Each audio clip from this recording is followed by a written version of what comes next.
Mungkin pertanyaan saya ya sangat simpel lah ya, bahwa bagaimana kemudian sebagai komisioner Mas bisa menjelaskan kepada masyarakat bahwa setiap komisioner bekerja sebaik-baiknya, independen, karena sempat ada keraguan bahwa pesanan dekat dengan suatu organisasi kemasyarakatan, partai politik, bagaimana? Dialektika di dalam politik demokrasi itu adalah ciri khas. Ya, setiap orang memiliki kebebasan berpendapat, tetapi tentunya pendapat yang baik dalam berdemokrasi harus diiringi dengan literasi. Kami bekerja diikat dengan kode etik penyelenggara pemilu dan kode etik itu telah ditetapkan oleh DKPP, yaitu kode etik nomor 2 peraturan DKPP nomor 2 tahun 2017. Ya, kami terikat dengan kode etik tersebut. Tidak hanya kami terikat dengan kode etik, tapi kerja menjadi penyelenggara pemilu itu bersifat transparan dan dapat diawasi dan publik dapat berpartisipasi. Oke. Itu. Baik, Bang Mardhani, sebenarnya kalau suara-suara di masyarakat itu seperti apa sih Bang? Apakah mereka optimis bahwa pemilu akan mulus, transparan, independen, ataukah ada sekelompok orang yang mungkin pesimis ini, bagaimana? Kalau melihat track record selama ini, masyarakat Indonesia selalu positive thinking dan optimis, ya.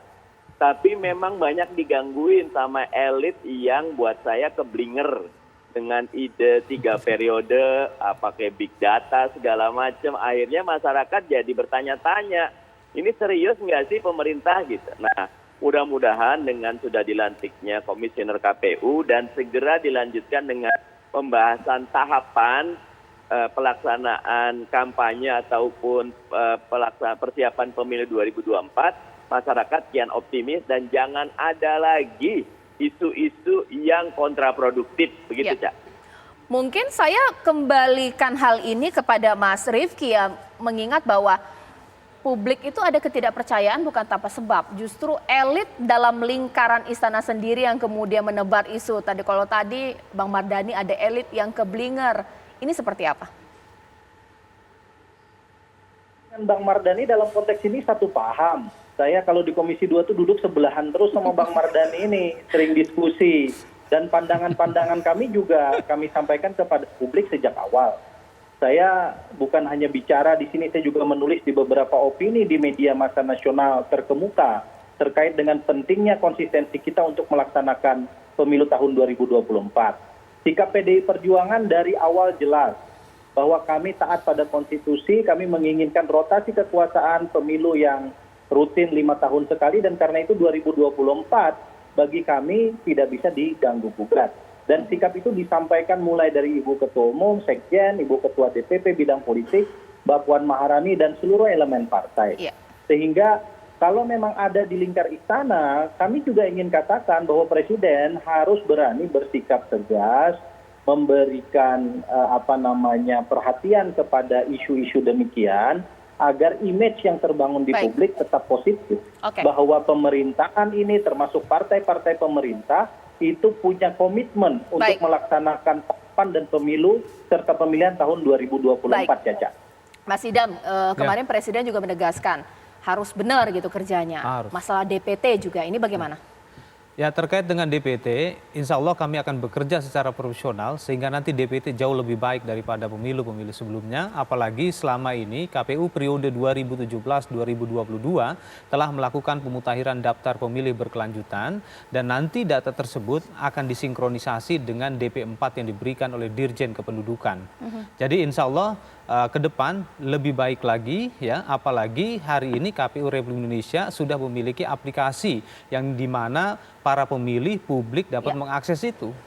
Pemutahiran data mengingat pandemi COVID-19 banyak sekali yang kemudian meninggal dunia itu sudah diperbaharui? Sedang diperbaharui. Oke, mungkin Mas Pangi, seberapa penting Mas Ipang, seberapa penting bahwa kredibilitas KPU ini akan diuji dengan baiknya DPT yang nanti akan mereka miliki, bagaimana? Ya, pertama gini, Cak, DPT itu kan persoalan klasik yang terus terjadi. Jadi masalah-masalah klasik ini jangan pernah terjadi lagi gitu ya.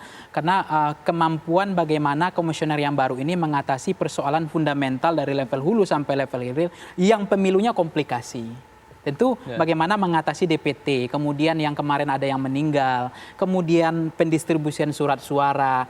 Ada juga Cak masalah misalnya setelah DCT ditentukan maka ada memperbanyak surat suara, kemudian mensortir, melipat ya, kemudian mendistribusikan misalnya 6 bulan setelah DCT ditetapkan. Dan bagaimana kemudian mengatasi keterlambatan surat suara di Indonesia bagian timur, misalnya mengatasinya Cak dengan mengirimkan terlebih dahulu ke Papuanya, ke Indonesia Timur ketimbang ke daerah lain. Itu. Yang kedua adalah memulihkan trust kepercayaan publik yang tadi itu, misalnya ya mohon maaf gitu ya, komisioner ini tolong menjaga nanti etika untuk bertemu sama orang. Jadi kalau pertemuannya bersifat informal, sebaiknya, alangkah baiknya jangan dilakukan. Karena apa? Karena konflik interestnya itu besar sekali. Maka kita sudah kenapa kita nggak belajar peristiwa komisioner tersebelumnya, yang ada pertemuan di foto kemudian viral, kemudian ada kegiatan-kegiatan yang semestinya lakukanlah pertemuan formal saja. Gitu. Itu salah satu cara untuk memulihkan distrust menjadi trust publik. Nah itu mungkin masukan saya terhadap komisioner yang lain nanti. Gitu. Masalah DPT ini dijadikan masalah klasik untuk Indonesia, tapi dijadikan juga celah untuk pemilu di Indonesia. Ini bagaimana? Iya, Cak, ini salah satu problem klasik, tapi harus ada keberanian untuk mengambil keputusan. Karena itu Partai Keadilan Sejahtera dari awal ingin ada revisi Undang-Undang 7 2017 agar ada sinkronisasi dan kolaborasi yang lebih intens antara data di Dukcapil Kemendagri. Caca kalau tahu IKTP Indonesia itu luar biasa, 98,9% sudah punya IKTP. Tapi ketika masuk ke teman-teman KPU, undang-undangnya harus dicoklit lagi pencocokan dan penelitian ulang. Karena apa? Urusan data ini masih sangat terpusat. Mestinya didistribusikan data itu di tiap kabupaten kota sehingga updatingnya lebih sederhana. Nanti kalau didengar cerita fakta kok, Cak, orang yang sudah meninggal masih dapat C6 surat undangan gitu loh. Yang hadir malah nggak dapat gitu lah. Ini harus segera diselesaikan dan itu teman-teman KPU harus berani mendesak agar ada payung hukumnya bisa mengoptimalkan data dari Dukcapil Kemendagri. Oke, Mas Idam. Nah, Bang Mardhani mengatakan, sudah bisa mungkin terjadilah orang yang sudah meninggal dunia dapat surat suara. Yakin bahwa itu akan tidak terjadi di 2024? Insya Allah, kami yakin karena memang sekarang kami juga sedang melakukan pemutakhiran daftar pemilih berkelanjutan. Dan dalam proses pemutakhiran daftar pemilih berkelanjutan ini, kita melibatkan partisipasi publik, termasuk partai politik. Dan nanti ketika kami sudah menerima DP4 lalu kami sinkronisasi, maka data tersebut kita turunkan ke bawah dan kami membentuk yang namanya Pantarlih, Panitia Pemutakhiran Daftar Pemilih, petugas pemutakhiran daftar pemilih. Dan mereka inilah yang akan melakukan updating data termasuk melakukan pengkelompokan TPS-nya. Oke, apakah tahapan tersebut akan terkejar gitu mengingat ini waktunya juga dibilang panjang juga tidak panjang, singkat juga tidak singkat, bagaimana? Kuncinya adalah tahapan penyelenggaraan pemilu yang sebentar lagi akan kami sahkan dan seperti yang tadi disampaikan oleh Bang Ripki bahwa tanggal 21 sampai dengan tanggal 23 April 2022 ini kami akan rapat konsinyering bersama DPR RI, bersama pemerintah, bersama Bawaslu, bersama DKPP untuk memastikan tahapan yang akan kami sahkan ini memang itu sudah memenuhi kualifikasi sebagaimana dimaksud oleh undang-undang.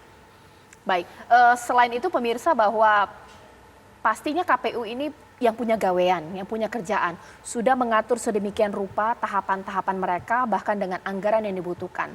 Dilalah Presiden meminta bahwa anggaran tersebut ya dihitung ulang lah, 110,4 triliun terasa besar kondisi pandemi seperti ini. Kalau dikurangin, berkurang tidak ya kualitas penyelenggaraan pemilu, mengganggu tahapan? 120. Sesaat lagi.